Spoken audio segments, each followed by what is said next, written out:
오늘 우리에게 주시는 하나님의 말씀은 구약성경 여호수아 2장 1절에서 24절까지의 말씀입니다. 눈의 아들 여호수아가 시딤에서 두 사람을 정탐꾼으로 보내며 이르되 가서 그 땅과 여리고를 엿보라 하매 그들이 가서 라합이라 하는 기생의 집에 들어가 거기서 유숙하더니 어떤 사람이 여리고 왕에게 말하여 이르되 보소서 이 밤에 이스라엘 자손 중에 몇 사람이 이 땅을 정탐하러 이리로 들어왔나이다. 여리고 왕이 라합에게 사람을 보내어 이르되 내게로 와서 내 집에 들어간 그 사람들을 끌어내라. 그들은 이 온 땅을 정탐하러 왔느니라.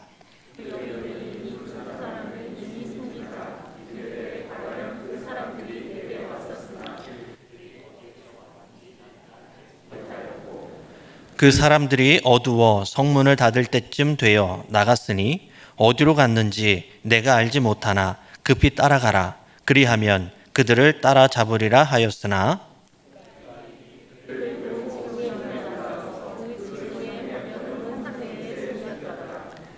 그 사람들은 요단 나루터까지 그들을 쫓아갔고 그들을 뒤쫓는 자들이 나가자 곧 성문을 닫았더라.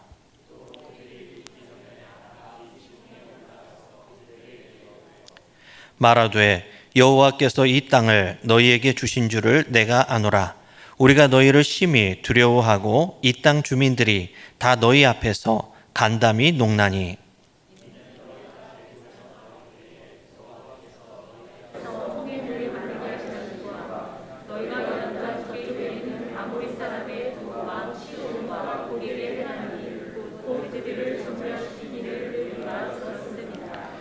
우리가 듣자 곧 마음이 녹았고 너희로 말미암아 사람이 정신을 잃었나니 너희의 하나님 여호와는 위로는 하늘에서도 아래로는 땅에서도 하나님이시니라.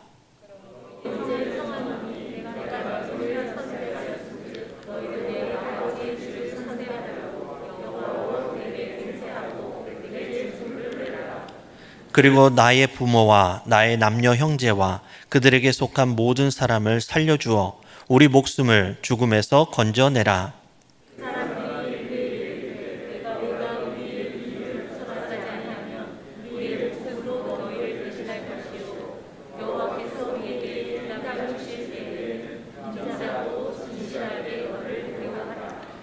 라합이 그들을 창문에서 줄로 달아내리니 그의 집이 성벽 위에 있으므로 그가 성벽 위에 거주하였음이라.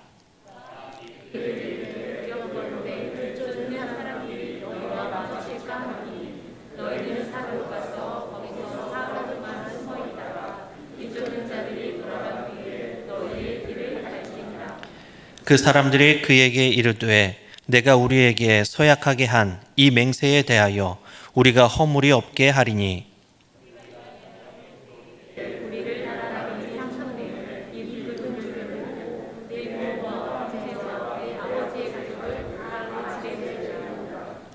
누구든지 내 집 문을 나가서 거리로 가면 그의 피가 그의 머리로 돌아갈 것이요 우리는 허물이 없으리라. 그러나 누구든지 너와 함께 집에 있는 자에게 손을 대면 그의 피는 우리의 머리로 돌아오려니와.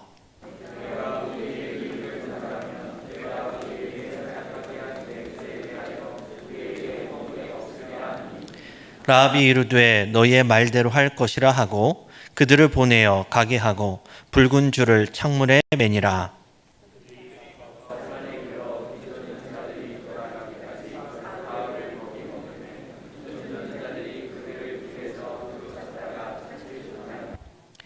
그 두 사람이 돌이켜 산에서 내려와 강을 건너 눈의 아들 여호수아에게 나아가서 그들이 겪은 모든 일을 고하고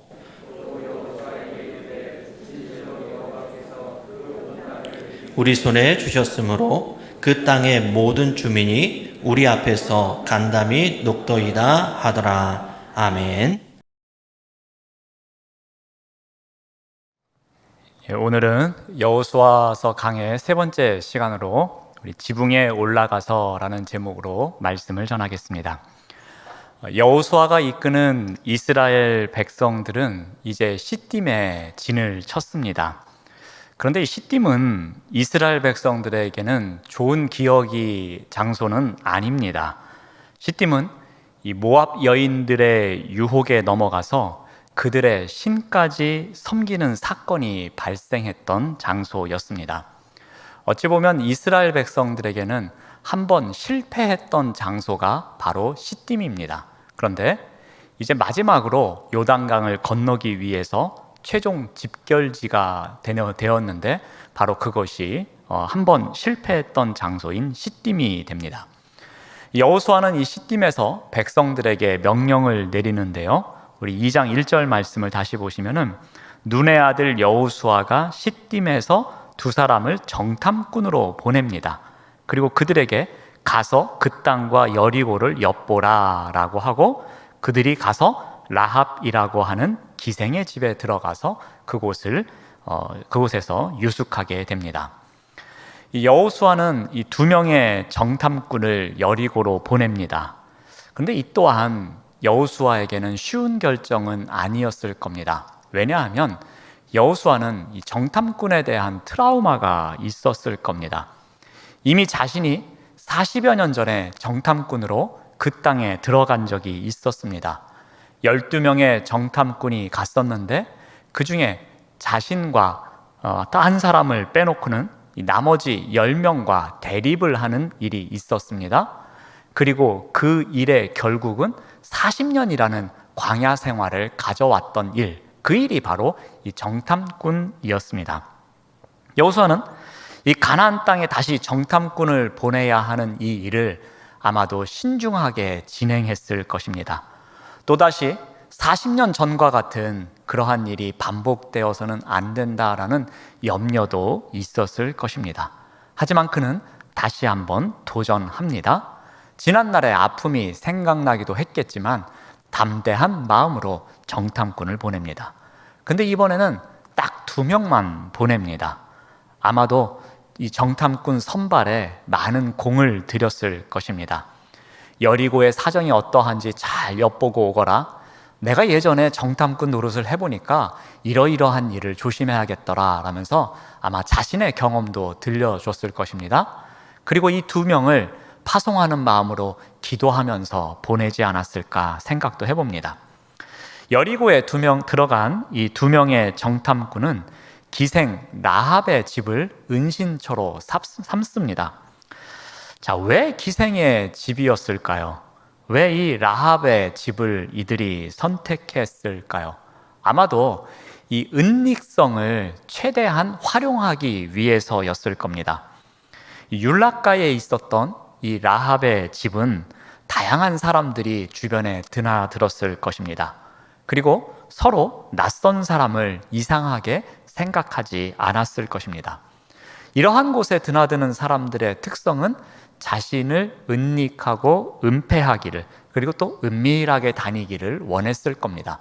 그러므로 낯선 사람이 보이더라도 그렇게 신경 쓰지는 않았을 겁니다. 타인에 대해서는 별로 관심을 갖지 않는 특성이 있는 장소였습니다. 또한 이 라합은 여리고에서는 소외되어 있는 사람이었습니다. 아무래도 변방에 있는 사람이었습니다. 멸시를 받는 여인이었기에 사람들의 관심에서는 많이 벗어난 여인이었기에 그곳에 은신처를 삼는다라는 것은 이 밀정이 숨기에는 아마도 매우 유익한 장소였을 것입니다. 하지만 이러한 치밀한 계산에도 불구하고 그들의 정체는 곧바로 노출이 됩니다. 기생 라합의 집이라는 그 집이 갖고 있는 은닉성이라는 특성이 별로 효과를 보지 못했던 것 같습니다. 우리 2절 말씀을 보면은 어떤 사람이 여리고 왕에게 말합니다. 보소서, 이 밤에 이스라엘 자손 중에 몇 사람이 이 땅을 정탐하러 이리로 들어왔습니다 라고 보고를 합니다.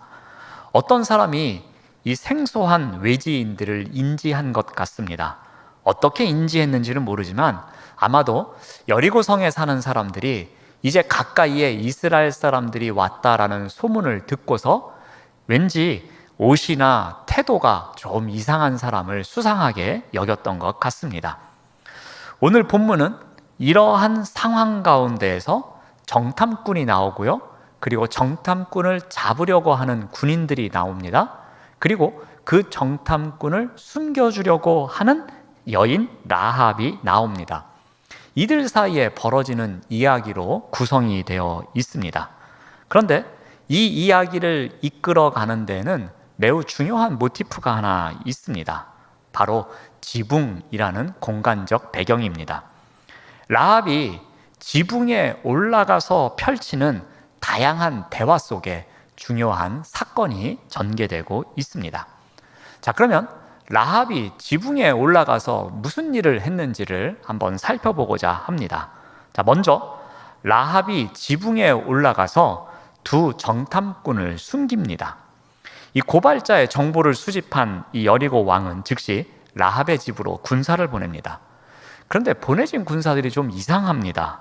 임무 수행을 제대로 못합니다. 우리 3절 말씀을 보면은 여리고 왕이 라합에게 사람을 보내어 이르되 내게로 와서 내 집에 들어간 그 사람들을 끌어내라. 그들은 이 온 땅을 정탐하러 왔느니라 라고 합니다. 여느 군인들 같으면 어떻게 하는 것이 정상이겠습니까?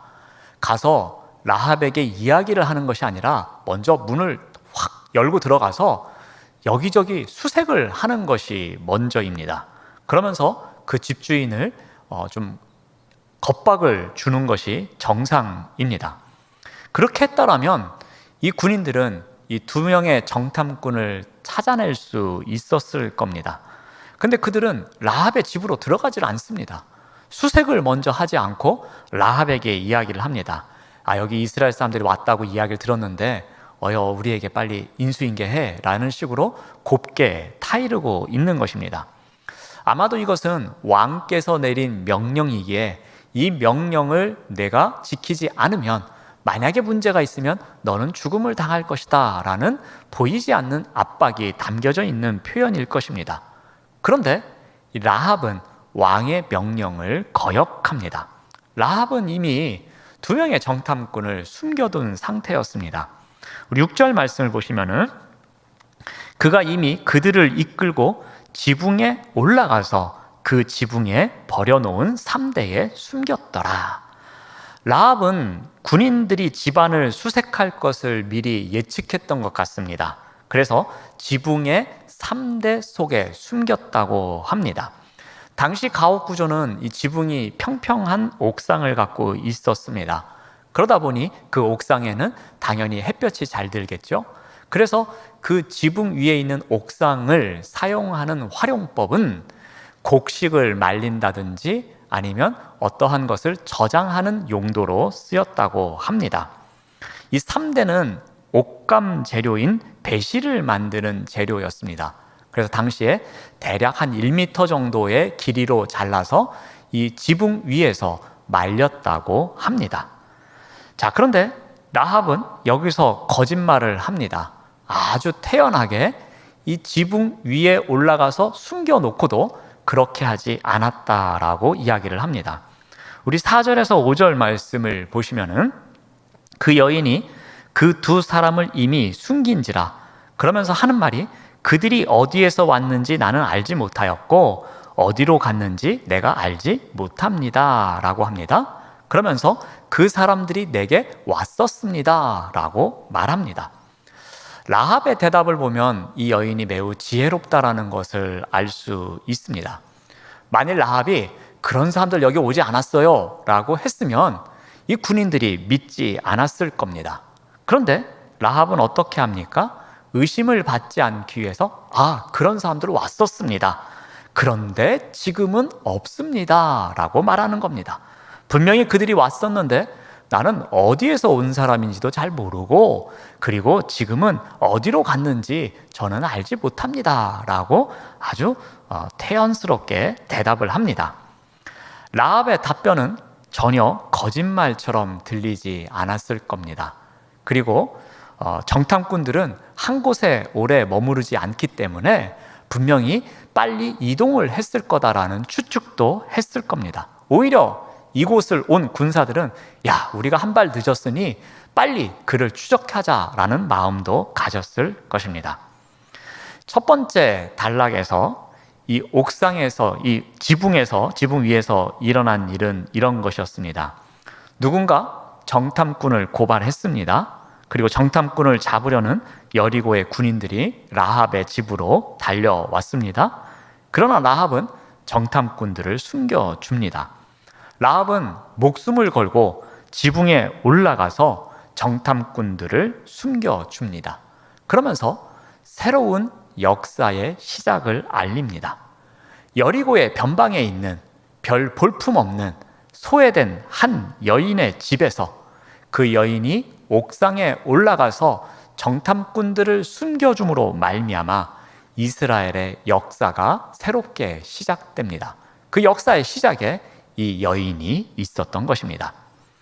두 번째로 라합이 지붕에 올라가서 한 일은 하나님을 인정하는 일이었습니다. 여리고의 군사들을 따돌린 다음에 라합은 다시 옥상으로, 즉 라합의 지붕에 올라가게 됩니다. 우리 8절 말씀을 보면은 또 그들이 눕기 전에 라합이 지붕에 올라가서 그들에게 이르되.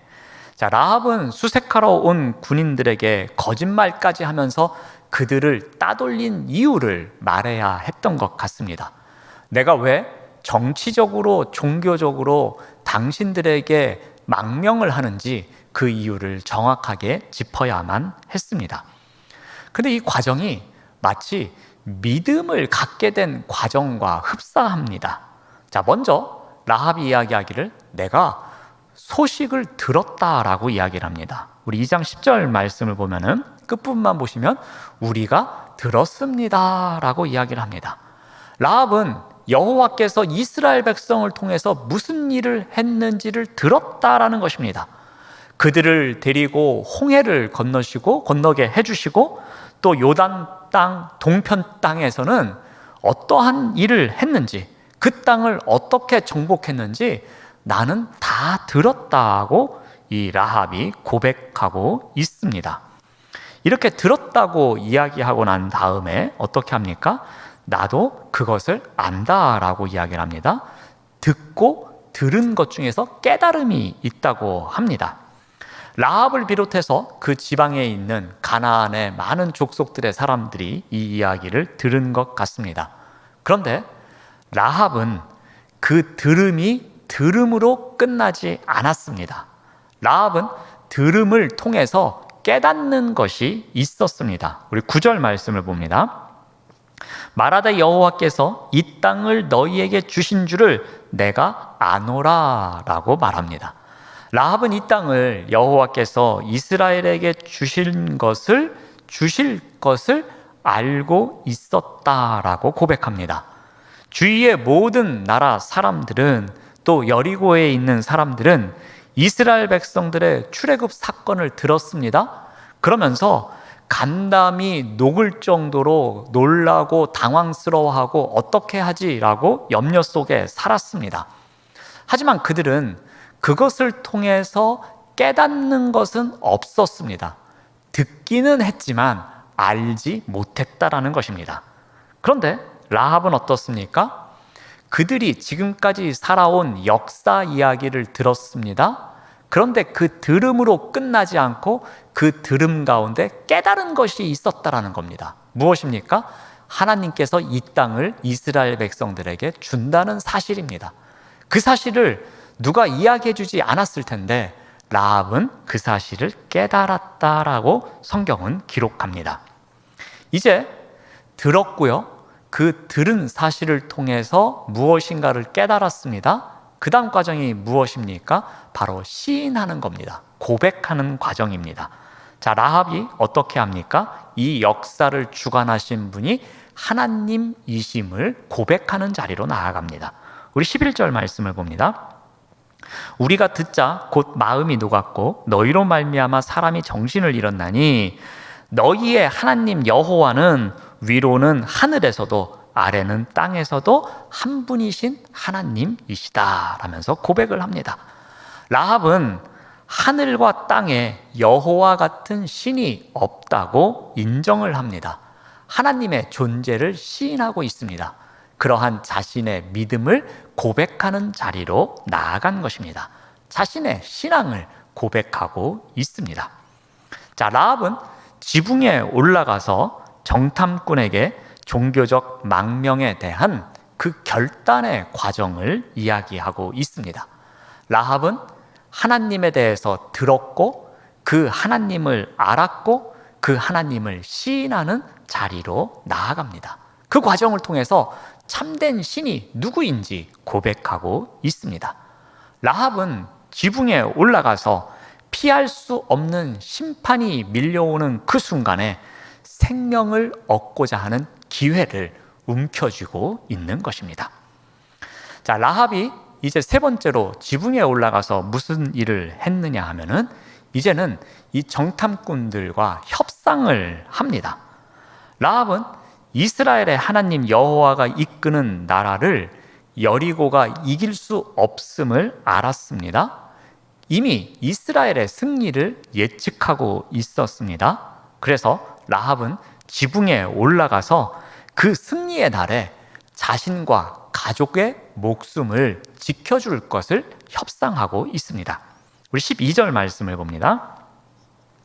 그러므로 이제 청하노니 내가 너희를 선대하였은즉 너희도 내 아버지의 집을 선대하도록 여호와로 내게 맹세하고 내게 증표를 내라 라고 말합니다. 라합은 자신이 그들에게 선대하였다고 말합니다. 그러니 이제는 너희들도 나에게 선대해야 한다고 말합니다. 여기서 선대하다라고 번역된 히브리어는 헤세드입니다.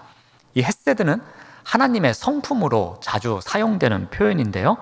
다른 사람에 대해서 책임 있는 사랑을 말합니다. 이 사랑은 쉽게 변하는 사랑이 아닙니다. 이 사랑은 그냥 잠깐 식어버리면 끝나는 사랑이 아닙니다. 이 사랑은 책임이 있고요, 영원한 사랑을 말합니다. 즉 상대방에게 약속한 것이 있으면 그것을 꼭 지키는 사랑, 그러한 인애를 말합니다. 라합은 그들에게 말하기를 내가 여러분에게 헤세드 했습니다.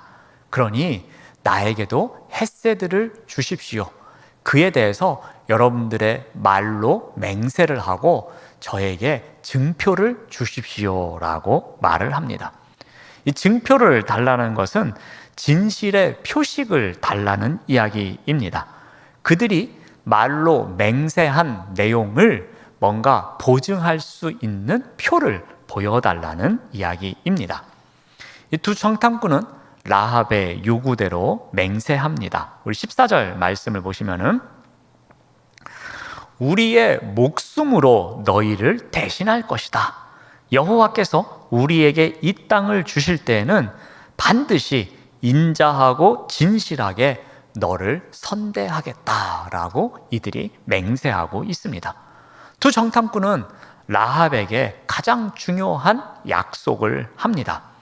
라합이 자신의 생명을 걸고 우리를 숨겨주고 우리를 지켜주었듯이 우리 또한 우리의 목숨을 걸고 너를 지켜주겠다라고 맹세합니다. 라합은 옥상에 올라가서 세 번째로 협상을 합니다. 지붕에 올라가서 한 일은 협상이었습니다. 그 협상에서 이 라합은 헤세드를 요구합니다. 정탐꾼에게 헤세드 했으니 헤세드 해달라고 이야기를 합니다. 그래서 이 정탐꾼들은 맹세합니다. 우리가 하나님께 이 헤세드를 힘입은 자들이니 이 광야를 통해서 지난 40년 동안 이러한 사랑을 힘입었으니 이제 하나님의 백성이 된 당신에게도 그 하나님의 헤세드를 입을 수 있는 기회를 주겠노라 라고 맹세합니다. 이제 마지막으로 라합이 지붕에 올라가서 정탐꾼들에게 하는 행동은 그들을 탈출시키는 일이었습니다. 성문이 닫혔습니다. 그리고 여기저기에서 군사들이 이 정탐꾼들을 찾기 위해서 왔다 갔다 합니다. 이제 필요한 것은 은밀히 탈출을 하는 일이 남아 있었습니다. 우리 15절 말씀을 봅니다. 라합이 그들을 창문에서 줄로 달아 내리니 그의 집이 성벽 위에 있으므로 그가 성벽 위에 거주하였습니다.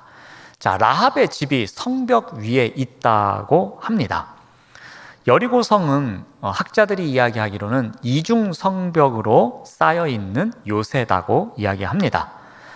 이중 성벽의 사이에는 또는 흙이나 돌로 메우고 그 다음에 그 위에 방어용 무기를 설치하든지 아니면 또 그 위에 집을 짓고 살아갔다고 합니다. 그런데 이 집은 주로 그 성 안에 살고 있는 소외된 사람들이 그 성벽에 있는 집에서 살고 있었다라고 합니다. 자, 라합의 집 또한 안쪽 성벽에 있는 집이 아니라 바깥쪽 성벽 위에 있는 집이었습니다. 그러므로 그의 집에서 창문을 통하여 성 밖으로 나갈 수 있었던 것입니다. 날도 어두워졌습니다. 인적도 드뭅니다. 그리고 성벽 위에 있는 집입니다. 그러니 탈출하기에는 좋은 조건이었던 것 같습니다. 라합은 그들에게 뒤쫓는 사람들이 있으니 피할 방법까지도 구체적으로 알려줍니다. 우리 16절 말씀을 보면은 라합이 그들에게 이르되 두렵건대 뒤쫓는 사람들이 너희와 마주칠까 하노니 너희는 산으로 가서 거기서 사흘 동안 숨어 있다가 뒤쫓는 자들이 돌아간 후에 너희의 길을 가라고 구체적으로 어떻게 도망가야 하는지, 이 성벽에서 내려간 다음에도 어떻게 해야 하는지를 알려주고 있습니다. 자, 이제 이 정탐꾼들이 약속한 것도 하나를 지킵니다. 바로 보증의 징표를 줍니다. 우리 17절에서 18절 말씀을 보면은 내가 우리에게 서약하게 한 이 맹세에 대하여 우리가 허물이 없게 하리니 우리가 이 땅에 들어올 때에 우리를 달아내린 창문에 이 붉은 줄을 매고 내 부모와 형제와 내 아버지의 가족을 다 내 집에 모으라라고 이야기를 합니다. 그러면서 그들이 징표로 붉은 줄을 줍니다. 붉은 줄을 주면서 이 붉은 줄을 너희 집에 매달아 놓고 너희 모든 가족을 이 집에 들어와 있게 하라고 합니다. 왜 정탐꾼들이 붉은 줄을 징표로 주었을까요? 이 붉은 줄은 이 구원의 생명줄을 상징합니다. 왜 그런가 하면 이 끈으로 번역된 이 히브리어가 이 티크바라는 단어입니다. 이 단어에는 다른 의미가 하나 있는데 소망, 희망이라는 뜻이 있습니다. 그러니까 끈이라는 뜻을 갖는 동시에 희망이라는 뜻을 갖는 것입니다. 무엇을 의미합니까? 이 끈은 당신네 가족에게는 소망입니다.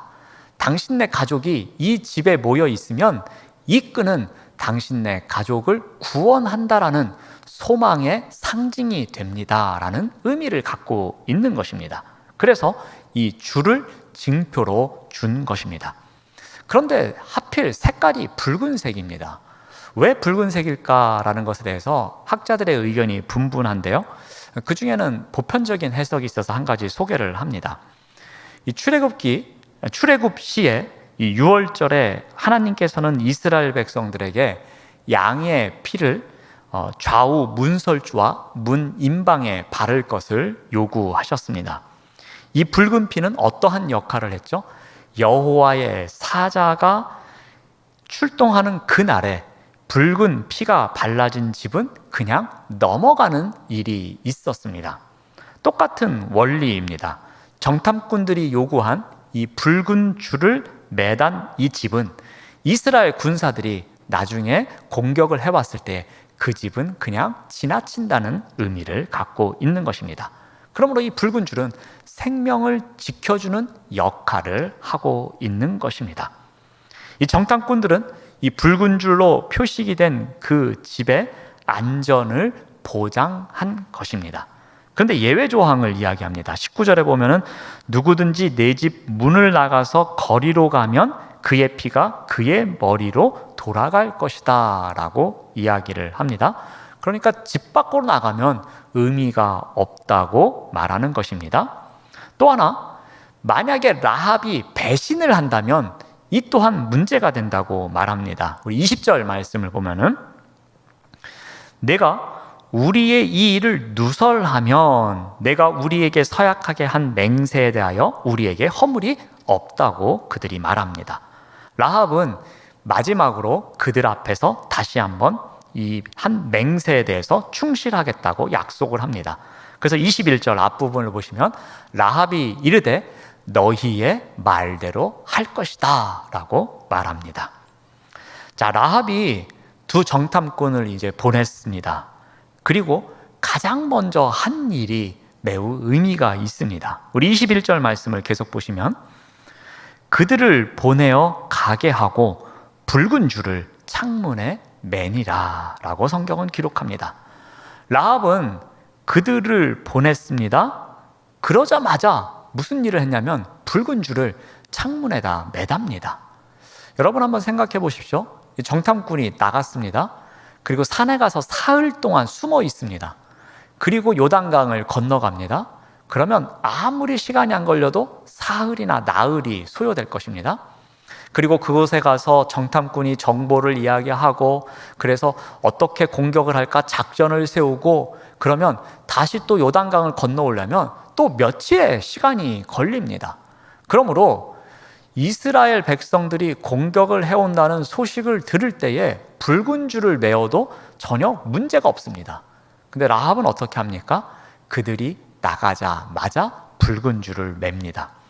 라합에게 있어서 이 줄은 생명줄이었습니다.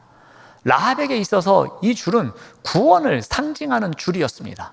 그러므로 너무나도 소중한 이 일은 그들이 떠나자마자 해야 할 일이었습니다. 우선순위에 있어서 최우선순위 되는 일을 그들이 떠나자마자 해낸 것이었습니다. 구원과 관련된 일을 가장 우선적으로 한 것이었습니다. 정탐꾼들이 돌아간 후로 아마도 라합은 그 붉은 줄이 잘 있는지 늘 확인하면서 삶을 살았을 것입니다. 왜냐하면 그 줄이 자기와 가족들을 지켜주는 생명줄이었기 때문입니다. 라합은 지붕에 올라가서 네 번째로 이스라엘 정탐꾼의 도주를 도와줍니다. 즉 그들의 생명을 살립니다. 또한 자신과 가족들의 생명까지도 살리는 일을 하게 됩니다. 이 라합이 살던 시대에 지붕은 곡식을 말리거나 물건을 보관하는 공간이었습니다. 라합에게 이 지붕은 그냥 평범한 일상이 있는 장소였습니다. 그런데 이 평범한 지붕에서 라합은 생명을 살리는 새로운 역사를 써나갑니다. 라합이 이 지붕에 올라가서 한 일이 무엇이었습니까?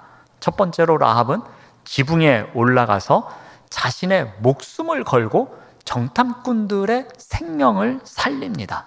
즉 정탐꾼들을 숨기면서 그들의 생명을 살리는 일을 합니다. 두 번째로 라합은 지붕에 올라가서 듣고 깨닫고 시인하는 과정을 통해서 하나님을 인정합니다. 하나님 앞에 자신의 신앙을 고백하는 삶을 살아갑니다. 이것은 자신의 생명을 살리는 일이었습니다. 세 번째로 라합은 지붕에 올라가서 무슨 일을 했습니까? 정탐꾼들과 협상을 했습니다. 이 협상하는 일은 자신의 가족의 생명을 살리는 일이었습니다. 네 번째로 라합은 지붕에 올라가서 무슨 일을 했습니까? 정탐꾼들을 탈출시키는 일을 했습니다. 이것은 정탐꾼들을 살리는 일이었습니다. 여리고의 변방에 살았던 소외되었던 한 여인, 아무 힘도 없었던 한 여인 라합은 일상을 살아가던 중에 지붕에 올라가서 생명을 살리는 삶의 주인공이 됩니다. 그 일을 오늘 본문에서 감당하고 있습니다. 코로나 때문에 예배와 모임이 없는 어려운 시간을 보냅니다. 그리고 거리두기의 장기화로 인해서 여기저기에서 어려움을 겪고 고통을 호소하는 사람들이 많이 있습니다. 이러한 때일수록 중요한 것이 일상입니다. 그래서 우리가 7월 한 달 동안 일상 예배라는 주제를 갖고 주일날 계속해서 말씀을 살펴보고 있습니다. 어려울수록 우리가 살아가고 있는 일상, 모이지 못할수록 우리가 살아가고 있는 일상, 공동체를 통해서 내가 이전처럼 양육을 받지 못하는 때일수록 우리의 일상이 중요합니다. 라합의 지붕과 같이 우리에게도 일상이 머무는 공간이 있습니다. 마치 라합이 곡식을 말리고 그리고 필요한 것을 저장해두고 그리고 3대를 잘라서 말리는 것과 같은 그러한 일상을 삼았던 장소가 있는 것처럼 우리 또한 우리가 살아가는 일상의 공간이 있습니다. 어려운 때일수록 이 일상의 공간이 나를 살리는 공간이어야 되고 나의 이웃을 살리는 공간이어야 합니다. 나의 생명과 이웃의 생명을 살리는 공간이 되어야 합니다. 그러기 위해서 그 공간이, 그 일상의 공간이 하나님과 교제하는 신실한 기도가 있는 공간이어야 합니다. 그리고 그곳이 이웃과 조금이라도 교제하는 그러한 거룩한 말이 오가는 공간이어야 합니다. 그래야지만 그곳이 생명을 살리는 힘이 있고요, 생명을 살리는 능력이 있는 공간이 됩니다. 사랑하는 여러분, 우리가 모일 수 없는 때입니다. 하지만 우리에게 허락된 일상의 공간에서 나와 이웃의 생명을 살리는 삶을 살아가야 할 것입니다. 그러한 일상이 있는 우리의 삶이 되기를 간절히 기도합니다. 기도하겠습니다. 하나님 감사합니다. 하나님께서 우리에게 선물로 주신 일상을 나와 내 이웃의 생명을 살리는 삶으로 가득 채워나갈 수 있도록 인도하여 주시옵소서. 예수님의 이름으로 기도드립니다. 아멘.